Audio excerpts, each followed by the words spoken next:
Të nderuar shikuesi, përshëndes, do të jemi së bashku në minutat e editarit informativ ku ndër të tjera do të ndiqni. Prej ditës së sotme fillon aplikimi për programet e studimit në të gjitha universitetet e vendit. Me një aktivitet mbi 50 vjeçar Universiteti Gjirokastrës ju bën thirrje maturantëve të zgjedhin një ndër 22 degët e studimit, të cilat ju japin mundësi të marrin një diplomë që tashmë po merr vlerë edhe në vende europiane. Për 4 orë, lëvizja në pikën kufitare të KKV-s u ndërpre për shkak të grevës së doganjerëve grek, ndonse qytetarët ishin njoftuar paraprakisht në të dy anët e kufirit. U krijuan rreth automjetesh që prisnin të kalonin. Lëvizja rifilloi normalisht pas përfundimit të grevës në orën 11. Rritja e çmimeve të karburanteve po reflektohet edhe në qarkun e Gjirokastrës. Nafta tregëtohet me 206 lekë për litër, benzina me 205, ndërsa gazi me 66 lekë. Qytetarët shprehen se shtrenjtimi po rëndon buxhetin familjar dhe po ndikon edhe në rritjen e çmimeve të produkteve të konsumit. Vlerësimi seroepidemiologjik i hepatitit B te personeli shëndetësor parësor dhe spitalor të Gjirokastrës është në fokus të projektit kërkimor që nisi prezantimi në Universitetin e Qerem Çabej. Projekti fitues për vitin 2026 në programin PTI të AKSHI synon të sjellë të dhëna të vlefshme mbi këtë çështje të shëndetit publik. Ju njohim tani më gjërësisht. Ministri i Arsimit Mirela Kumbaro u ka drejtuar sot një mesazh maturantëve me rastin e nisjes së raundit të parë të aplikimeve për studimet e larta, duke i ftuar të aplikojnë brenda afateve të përcaktuara. Të dashur maturant, një ditë shumë e rëndësishme fillon sot me ju, bashkë me javën, nga data 27 korrik deri në datën 1 gusht. Do të jetë i hapur portali U Albania, ku të gjithë maturantët që dëshirojnë të regjistrohen, të aplikojnë për studimet larta, mund fillojnë ta bëjnë këtë nga sot. Do të keni 10 mundësi zgjedhje. E di që keni punuar shumë dhe ndërkohë jeni përgatitur për këtë moment. Mos mburoni të aplikoni atje ku keni dëshirat, ku keni ëndrat, por edhe talentet tuaja. Do të jetë një javë intensive, të gjithë do të jenë në gatishmëri për t'ju shërbyer, për t'ju përgjigjur dëshirave tuaja, me qëllim që ky proces të ecë sa më mbar. Të gjitha mundësitë janë të hapura për ju në universitetet shqiptare, me programe të reja, me staf akademik të përgatitur, por edhe me investime të reja në auditore. Prandaj, ju uroj punë të mbar në këtë etapë të re, ju uroj kurajo, guxim dhe mezi pres t'ju takoj në tetor për t'ju uruar vit akademik të mbar në universitetet tona. Prej ditës së sotme fillon aplikimi për programet e studimit në të gjitha universitetet e vendit. Me një aktivitet mbi 50 vjeçar, Universiteti i Gjirokastrës ju bën thirrje maturantëve të zgjedhin një ndër 22 degët e studimit, të cilat ju japin mundësi të marrin një diplomë që tashmë po merr vlerë edhe në vendet europiane. Për të rinj që prej ditës së sotme deri në 1 gusht do të vendosin ku do të studiojnë, rektori i Universitetit të Gjirokastrës bën thirrje të zgjedhin mes programeve në fusha të ndryshme që ky institucion ofron. Profesor Doktoria Hucana vendos teksin tek rëndësia që ka marrë diploma e Universitetit e Qerem Çabej edhe në tregun evropian. Nëpërmjet ekranit tuaj të televizionit të bëj thirrje të gjithë maturantëve që të zgjedhin Universitetin e Qerem Çabej. Tashëm diploma e Universitetit e Qerem Çabej e ka rritur potencën e tij jo vetëm brenda vendit, por edhe në arenën ndërkombëtare. Tashëm të gjithë studentët tanë kanë gjetur vende pune në tregun e përbashkët evropian në profesionet e tyre që kanë mbaruar, madje edhe në Shtetet e Bashkuara të Amerikës. Sana u ndal tek përpjekjet që bëhen nga ky institucion akademik për të rritur vlerën e diplomës përmes shtimit të programeve të përbashkëta me universitetet e huaja. Tashëm këtu nuk bëhet fjalë vetëm për programe të tilla si infermeria që ka një sukses shumë të madh, por edhe degët e tjera tashëm janë në rrugën e dur duke kërkuar diploma të përbashkëta me Universitetin e Salentos, me Universitetin e Molises, me Universitetin e Piemontes në Itali e tjera me radhë. Këtu dua të vlej të theksoj që një nga programet më të rëndësishme që ne hapëm këtë vit akademik është programi i përbashkët me Universitetin e Piemontes në Itali, një nga universitetet më prestigjioze të Europës. Kështu pra që universiteti jonë për vitin e ardhshëm akademik ka akoma për të bërë, për të revolucionarizuar dhe për të ecur me kurajë dhe me guxim përpara, duke kthyer kështu universitetin në një rrugë të tillë të pakthyeshme për të rritur dinjitetin jo vetëm të universitetit, jo vetëm të stafeve akademike, por mbi të gjitha për të rritur rëndësinë e diplomës së studentëve tanë, të cilët duhet të jenë krenaria jonë në tregun e përbashkët evropian. Me programe studimi në fusha të ndryshme, staf akademik të angazhuar, përfshirje në projekte, aktivitete studentore dhe bashkëpunime kombëtare e ndërkombëtare, Universiteti Ekrem Çabej synon t'u jap studentëve jo vetëm dije, por edhe mbështetje për të ndërtuar hap pas hapi të ardhmen e tyre profesionale. Për 4 orë, lëvizja në pikën kufitare të KKV-s u ndërpre për shkak të grevës së doganjerëve grek, ndonse qytetarët ishin njoftuar paraprakisht në të dy anët e kufirit u krijuan në radhë automjetesh që prisnin të kalonin. Lëvizja rifilloi normalisht pas përfundimit të grevës në orën 11. Në pikën e kalimit kufitar të KKV-s, para ditën e kësaj të hëne është bllokuar qarkullimi për shkak të grevës së doganjerëve grek. Pala greke ka ndërprer punën duke mos lejuar kalimin e automjeteve, duke nisur prej orës 7:00 të mëngjesit dhe deri në orën 11 të kësaj paradite. Si pasojë, në palën shqiptare është krijuar radhë e gjatë me automjete rreth 2 kilometër që po presin në kufi deri në përfundim të grevës. Greva nuk preku këmbësorët që kalonin pa bagazhe apo lëvizjet e mjeteve për emergjenca shëndetësore. Isha në Shqipëris, pa dhe se kam nënën këtu në Shqipëri, dhe takova që dhe u theva sot. Për rreth orës 8 këtu, nuk e dija, kujtova se ishte dogana greke, nuk do bëndon të 5 në mëngjes me deri në orën 9. Ma tha, pasaj të ndryshoj orari. Asi gjë, nuk e dishëm se ara për Italia dhe djela, nuk e dishëm. Nuk dishëm asi gjë. Për prejshëm që 7 mëngjesit të. Sipas të dhënave të shërbimit kufitar, gjatë 24 orëve të fundit janë përpunuar 8.098 shtetas në hyrje dalje, nga të cilët 3.931 në hyrje dhe 4.167 në dalje, si dhe 2.328 mjete në hyrje dalje, nga të cilat 1.019 në hyrje dhe 1.329 në dalje. Asistenti virtual Djela në platformën e-Albania ka realizuar rreth 3 milion ndërveprime me qytetarët. Kryeministri Edi Rama vlerësoi se projekti dëshmon se inteligjenca artificiale mund të ofrojë shërbime efikase edhe në gjuhën shqipe, duke bërë komunikimin me administratën publike më të shpejtë, më të thjeshtë dhe më të aksesueshëm. Kryeministri Edi Rama informoi sot se fal Djellës, asistentit virtual në platformën e-Albania, janë realizuar rreth 3 milion ndërveprime duke e kthyer atë në një orë komunikimi inteligjent edhe të besueshme mes qytetarit dhe shtetit. Rama ndau sot një video informuese ku prezantohet historia e zhvillimit të Djellës dhe puna që qëndron pas realizimit të një prej projekteve më inovative të transformimit digital në Shqipëri. Në këtë video prezantohet historia e zhvillimit të Djellës dhe puna që qëndron pas realizimit të një prej projekteve më inovative të transformimit digital në Shqipëri, u shpreh Rama. Kur nisëm punën me Djellën, qëllimi nuk ishte thjesht të bëjmë një avatar të flas. Qëllimi ishte të ndërtonim një urlicë komunikimi midis shtetit dhe qytetarit, ku informacioni të ishte i thjeshtë dhe i kuptueshëm. Kjo duke u superfuqizuar nga inteligjenca artificiale. Ndaj, Djella nuk është thjesht një chatbot. Njerëzit komunikojnë më natyrshëm kur përballë ka një fytyrë, dëgjojnë një zë dhe përgjigjet i kanë në gjuhën e tyre.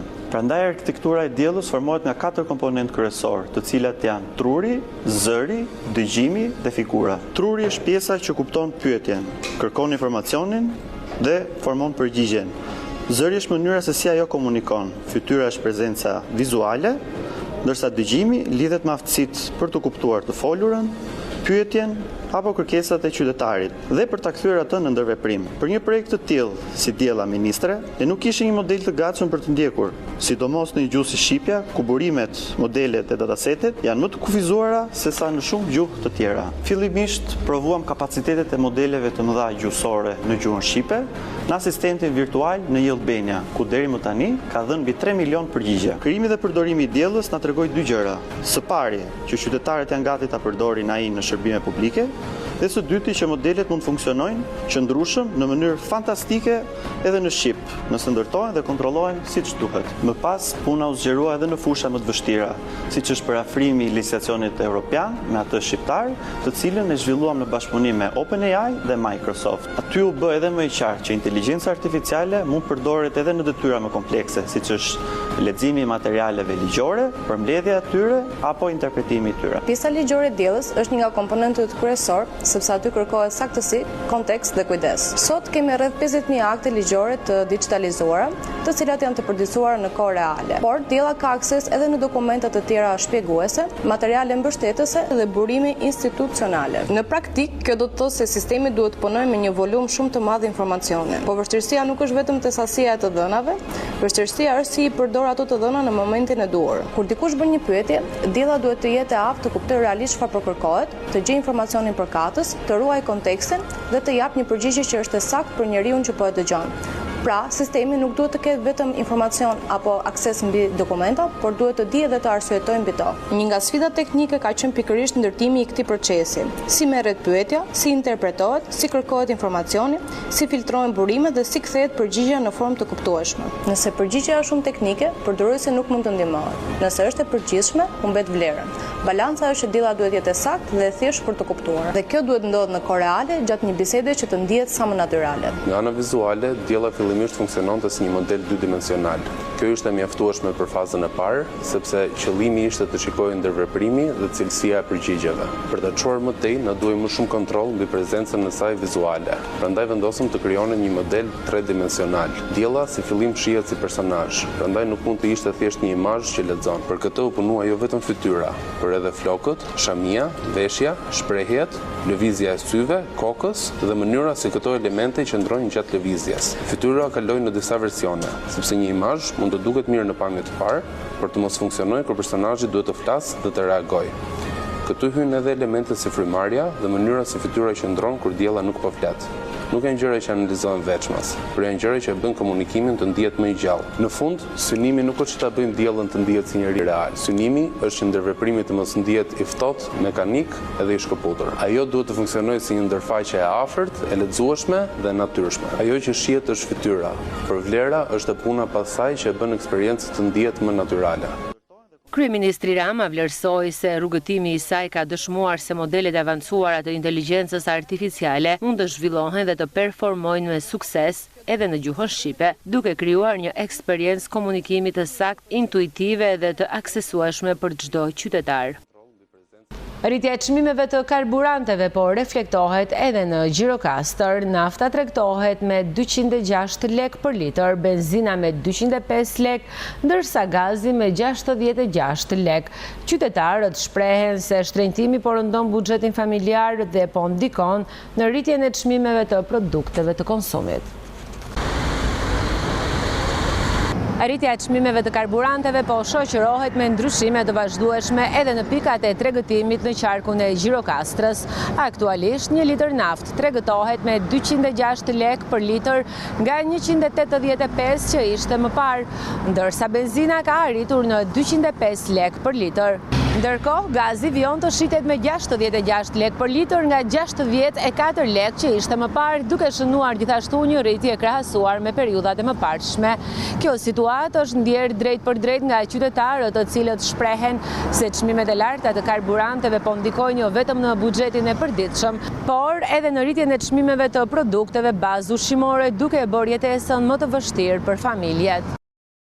Çmimi i naftës më duket është rritur në të gjithë botën, kështu dhe në Shqipëri, po vetëm që në Shqipëri është një çik më vështirë se rrogat janë një çik më poshtë në qytetet e tjera të botës, kështu që është një çik më vështirë për njerëzit. Mirë është të mos abuzohet, edhe të ketë më shumë kontrolle. Ndërkohë, autoritetet përgjegjëse bëjnë me dije se do të ushtrojnë kontrolle në treg për të monitoruar situatën dhe për të shmangur abuzimet me çmimet. Nga një koriku ka nisur procesi i aplikimit për përfitimin e kompensimit 10% të vlerës së produkteve bujqësore të dokumentuara me faturë tatimore për fermerët.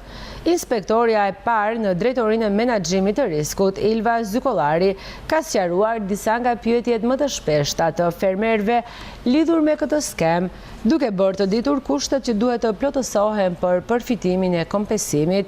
Ndjekim videomesazhin me sqarimet përkatëse për fermerët.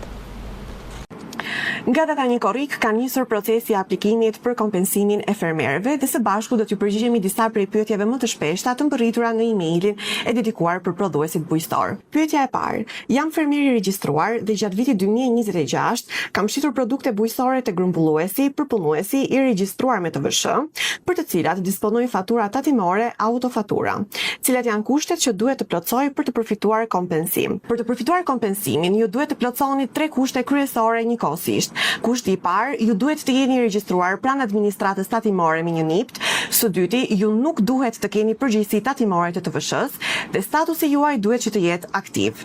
Sa është vlera e kompensimit? Masa e kompensimit që ju përfitoni është 10% e vlerës totale të produkteve bujqësore të furnizuara, të dokumentuara me faturë tatimore për periudhën janar-qershor 2026. Si e përfitoj këtë kompensim dhe a duhet që të bëj një aplikim? Për të përfituar kompensimin, ju duhet që të aplikoni online në sistemin tatimor e-filing. Administrata tatimore gjithashtu ka publikuar në rrjetet e saj sociale, si dhe në kanalin zyrtar të YouTube-it, një video udhëzues ku shpjegon hap pas hapi mënyrën e aplikimit. Deri kur kam afat për të aplikuar? Për faturat që i përkasin 6 mujorit të parë, pra janar-qershor 2026, afati i aplikimit është 31 dhjetor i këtij viti. Ju bëjmë thirrje të aplikoni sa më parë dhe në qoftë se keni pyetje ose nevojë për asistencë, mos hezitoni të na kontaktoni në emailin e dedikuar për fermerët info.fermerët@tatime.gov.al. Faleminderit dhe suksese. Vlerësimi seroepidemiologjik i hepatitit B te personeli shëndetësor parësor dhe spitalor të Gjirokastrës është në fokus të projektit kërkimor që nisi prezantimi në Universitetin e Qerem Çabej. Projekti fitues për vitin 2026 në programin PTI të Akshi synon të sjellë të dhëna të vlefshme mbi këtë çështje të shëndetit publik. 160 mjek dhe infermier do të përfshihen në projektin vlerësim seroepidemiologjik i hepatitit B në personelin e kujdesit shëndetësor dhe spitalor në Gjirokastër. Projekti do të zhvillohet nga Departamenti i Infermierisë në Universitetin e Qerem Çabej për një periudhë mbi 2 vjeçare, ku përveç monstrave të gjakut, çdo i testuar do t'i nështrohet edhe një pyetësori për faktorët e riskut. Shqipëria është një vend endemik, pra ne e quajmë endemik, do të thotë është një vend ku vazhdimisht ka raste të reja me këtë sëmundje. Pra nuk është një sëmundje që ne vaksinohemi për të dhe e mbajmë në kontroll, le të themi. Pra nuk kemi shumë raste të reja ose na zhduken fare ose ka disa parametra këtu, po që janë shumë profesionale dhe unë nuk po dua të zgjatem. Por po them që në Shqipëri mbetet ende një çështje me interes hepatiti B. Jo vetëm për faktin se kemi vazhdimisht raste të reja, por dhe për faktin se komplikacionet nga hepatiti B janë shumë të rënda, pra ai shkakton një infekcion kronik dhe infeksioni kronik komplikohet më tej me cirozë hepatike dhe me kancerin e mëlçisë. Prandaj dhe ne do duam nëpërmjet këtij projekti kërkimi shkencor të përditësojmë, pra të nxjerrim rezultate në kohë reale, për kohët ku jetojmë sot, në lidhje me kuadrin epidemiologjik të hepatitit B në popullat. Do punojmë me sistemin shëndetësor, konkretisht me mjek dhe infermier nga kujdesi shëndetësor parësor dhe spitalor. Pra me qendrat shëndetësore dhe me spitalin rajonal Omer Nishani. Konkretisht ne do të dozojmë nivelet serologjike si të antitrupave ndaj hepatitit B, ashtu dhe pranin ose jo në serum të antigenit. Pra duam të shohim a kemi infektime apo jo. Sigurisht që ne do të analizojmë edhe faktorët e riskut për infektim në popullat, do të gjenerojmë rezultate shkencore të cilat do të publikohen në vijim. Përmes këtij projekti synohet përditësimi panoramës epidemiologjike të hepatitit B në popullat, duke i ofruar teknologjinë laboratorike më të mirë të kohës. Duke qenë se hepatiti B është një sëmundje që transmetohet nëpërmjet gjakut, duke qenë personel shëndetësor, bijem në kontakt me agje të kontaminuara, me mjete kirurgjikale të kontaminuara, pra profili i punës është i tillë që stafi shëndetësor është më i rrezikuar për të infektuar. Prandaj dhe në këtë pjesë të popullatës ka shumë rëndësi të jemi të bindur që kemi imunitet ndaj hepatitit B, që të mos të infektohemi në vendin e punës, po nga ana tjetër edhe mos të jemi ne burim infeksioni për pacientët të cilëve ju shërbejmë. Prandaj dhe kemi zgjedhur pikërisht këtë target group. Qëllimi, objektivat, aktivitetet dhe afatet kohore të projektit u prezantuan gjatë një takimi ku morën pjesë përfaqësues të Spitalit të Gjirokastrës dhe të operatorit kujdesit shëndetësor. U nënshkrua marrëveshja e bashkëpunimit mes Qendrës Kulturore Mediatike Antigonea dhe administratës së Parkut Kombëtar Lumi i Vjosës për zbatimin e projektit Legjenda dhe Baladat e Vjosës. Projekti synon dokumentimin e trashëgimisë gojore, krijimin e një arkive të qëndrueshme, botimin e një guide promovuese dhe forcimin e turizmit kulturor, duke përfshirë aktivisht edhe të rinjt në këtë proces. Në Universitetin e Qeremçabejt të Gjirokastrës u zhvillua ceremonia e prezantimit të projektit dhe nisjes së ekspeditës së parë kulturore për mbledhjen e legjendave dhe baladave nga banorët që kanë jetuar brez pas brezi përgjatë brigjeve të Vjosës. Për t'u përgjigjur këtij rreziku, Qendra Kulturore Mediatike Antigonea në kuadër të projektit Kultur AL të financuar nga Bashkimi Evropian dhe zbatuar nga Qendra Kombëtare për Shërbime Komunitare në partneritet me Qendrën Artivista, ka nisur zbatimin e projektit Legjenda dhe Baladat e Vjosës. Takimin e çeli drejtuesi i Qendrës Kulturore Mediatike Antigonea, Angjelush Seriani, i cili theksoi se pas shpalljes park kombëtar, Vjosa ka fituar një vëmendje të veçantë për vlerat e saj natyrore. Risitë e këtij projekti janë se do të organizohen një varg ekspeditash në të gjithë gjatësinë e Lumit, në qendra të banuara, për të marrë në mënyrë të drejtë për drejtë nga banorët vlerat më të mira të trashëgimisë kulturore. Këtu kemi një risi tjetër që gërshetohet më mirë dhe alternohet vlera e natyrës me vlerat e trashëgimisë kulturore. Nga ana tjetër, ne do të përfshijmë në këto ekspedita një numër të madh edhe ekspertësh të trashëgimisë, po edhe një grup prej 10 të rinj, të cilët jo vetëm që do të marrin pjesë direkt në këto ekspedita, por do të jenë dhe ata që do të seleksionojnë gjithë materialin për të nxjerrë produktin final, që është një udhërrëfyes ose një guide e cila do të vihet me njëherë në shërbim të zyrës së administrimit të parkut të Vjosës. Nga ana tjetër, do të kemi edhe një bashkëpunim edhe për aspekte të tjera që kanë të bëjnë me kulturën në këtë rajon. Ndërsa drejtoresha e zyrës së administrimit të parkut kombëtar Lumi i Vjosës, Eduina Guga, theksoi në këtë prezantim se projekti sjell dy risi të rëndësishme: përfshirjen në aktivitete të rinjve në ruajtjen e trashëgimisë dhe ndërthurjen e vlerave natyrore me ato kulturore, duke krijuar një bazë të qëndrueshme arkivore dhe materiale promovuese për zhvillimin e turizmit. Me këto projekte që janë në shërbim të komunitetit, ne jemi munduar që të sjellim dhe projekte kulturore, sikurse është ky sotmi, bëhet fjalë për legjendat dhe baladat përgjatë parkut kombëtar Lumi i Vjosa, sepse ne dim që parku kombëtar nuk është krijuar gjatë 3 viteve të fundit, por i gjatësia e tij është shumë e gjatë dhe atje mbarten histori, mbartet kulturë, mbartet trashëgimi e brez pas brezi. Për ne është shumë e rëndësishme që këto lloj vlerash kulturore fillimisht i identifikojmë, ti dokumentojmë dhe pastaj të na shërbejnë edhe për t'i përcjellë tek brezat që vinë, për t'i krijuar atyre një lidhje më të fortë me identitetin lokal, e pse jo, ato mund të na shërbejnë edhe si produkte turistike. Që do të thënë vizitorët që vinë këtu mund të marrin nga vlerat kulturore tona, përveç peizazheve dhe pasurive të tjera që ka parku kombëtar Lumi i Vjosa. Gjatë këtij aktiviteti u nënshkrua edhe marrëveshja e bashkëpunimit ndërmjet Qendrës Kulturore Mediatike Antigonea dhe zyrës së administrimit të parkut kombëtar Lumi i Vjosës. Ekspedita kulturore do të përshkojë bashkitë Përmet, Këlcyr, Tepelen, Memalia, Gjirokastër dhe Fier. Gjatë saj do të dokumentohen traditat gojore të komuniteteve vendore, ndërsa një grup prej 10 të rinj do të trajnohen si gazetar të së ardhmes dhe do të marrin pjesë drejt për drejt në procesin e kërkimit dhe dokumentimit. Rezultatet kryesore të projektit do të jenë krijimi një arkive të qëndrueshme të trashëgimisë gojore të Vjosës, botimi i guidës Legjenda dhe Baladat e Vjosës, si dhe promovimi i saj pranë institucioneve, komuniteteve dhe operatorëve turistik. Projekti synon të kontribuojë në ruajtjen e trashëgimisë kulturore jo materiale, forcimin e identitetit lokal dhe pasurimin e ofertës së turizmit kulturor në luginën e Vjosës.